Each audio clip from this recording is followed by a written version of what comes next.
নমস্কার বন্ধুরা, চৈতিস কিচেনের আরও একটা ভিডিওতে সবাইকে স্বাগত। আজকে একটি শাকের রেসিপি আপনাদের সাথে শেয়ার করব। শীতকাল মানেই তো বাজারে বিভিন্ন রকমের শাক পাওয়া যায়। তো আজকে করব হচ্ছে মটর শাক ভাজা। তো এই শাকটা কিন্তু গ্রাম বাংলায় খুবই পরিচিত একটি শাক। তো চলুন তাহলে ভিডিওটা শুরু করি। আশা করি ভিডিওটা আপনাদের ভালো লাগবে। প্রথমেই শাকগুলোকে ভালোভাবে বেছে তারপরে ধুয়ে নিয়েছি, আর এখন বেশ কুচি কুচি করে কেটে নিচ্ছি। শাকগুলো কিন্তু একটু মিহি করে কাটা দরকার, না হলে কিন্তু শাকটা খেতে ভালো লাগবে না। তো এই যে শাকগুলো কিন্তু একদম মিহি করে কাটা হয়ে গেছে।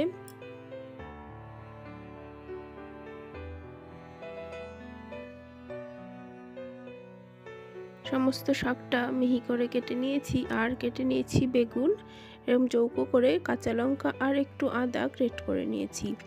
আর এবারে রান্নার জন্য গ্যাসে কড়াই বসিয়ে দিয়ে দিচ্ছি পরিমাণ মতন সর্ষের তেল। সর্ষের তেলটা গরম হয়ে যাওয়ার পর এখন কিছু বড়ি ভেজে নেব। বড়িগুলোকে নুন হলুদ মাখিয়ে একটু ভেঙে নিয়েছি, আর তারপরে বড়িগুলোকে ভেজে নিচ্ছি। বড়িটা লাল করে ভাজা হয়ে গেছে, আর এখন তেল থেকে তুলে নিচ্ছি।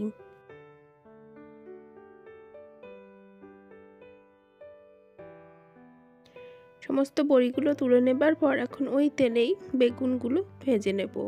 তো বেগুনগুলো এরকম ছোট করে চৌকো করে কেটে নিয়েছি, আর এগুলোকে প্রথমে ভেজে নিচ্ছি। একসাথে শাকের সঙ্গে ভাজলে কিন্তু বেগুনগুলো গলে যাবে, সেটা ভালো লাগবে না। তো অল্প একটু নুন দিয়ে বেগুনগুলো ভেজে নিচ্ছি, আর বেগুনগুলো ভাজা হয়ে যাবার পর বেগুনগুলো এখন তুলে নিচ্ছি।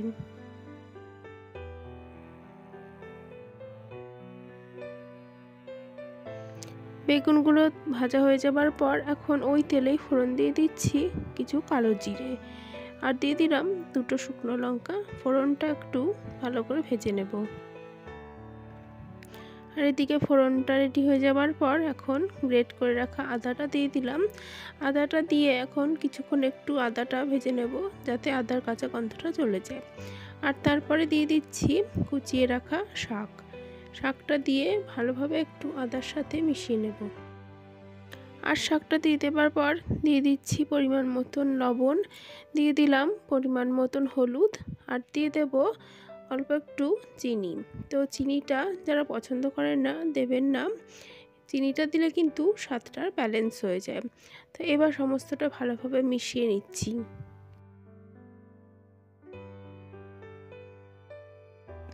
তো কড়াইটা আমি ঢেকে দিয়েছিলাম কিছুক্ষণের জন্য। তো তারপরে তুলে নিয়েছি ঢাকনাটা। দেখুন, শাক থেকে কিন্তু বেশ অনেকটা জল বেরিয়েছে। এখানে কিন্তু জলের দরকার পড়বে না, শাক থেকে যে জল বেরিয়েছে তাতেই কিন্তু শাকটা রান্না হয়ে যাবে। আর আমরা সবাই জানি শাক কিন্তু কড়াইতে দেওয়ার পরেই বেশ অনেকটা কমে যায়। আর এখন কুচিয়ে রাখা কাঁচা লঙ্কাটা দিয়ে দিচ্ছি। যে যেমন ঝাল পছন্দ করেন সেই অনুযায়ী রান্নায় কাঁচা লঙ্কা দেবেন। তো কাঁচা লঙ্কাটা দিয়ে তারপরে ভালোভাবে মিশিয়ে এবার কিন্তু শাকটা ভালোভাবে ভেজে নেব, যতক্ষণ না শাকের জলটা শুকিয়ে যায়।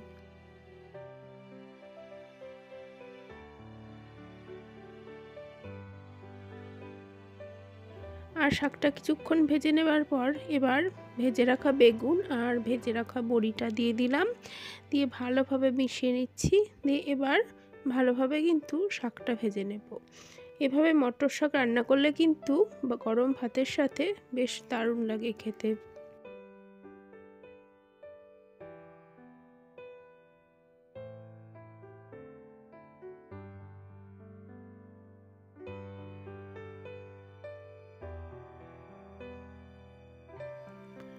আর এই যে শাক ভাজাটা কিন্তু আমার হয়েই এসেছে। দেখুন, শাকটা ভাজা ভাজা হয়ে আসলে কিন্তু কড়াইতে একটু লেগে লেগে আসে। তো এই যে নামিয়ে নিয়েছি। আর বন্ধুরা, রেসিপিটা ভালো লাগলে অবশ্যই কিন্তু ভিডিওতে লাইক দেবেন, কমেন্ট করবেন, আর অবশ্যই আমার চ্যানেলটি সাবস্ক্রাইব করে পাশে থাকবেন। অনেক অনেক ধন্যবাদ বন্ধুরা।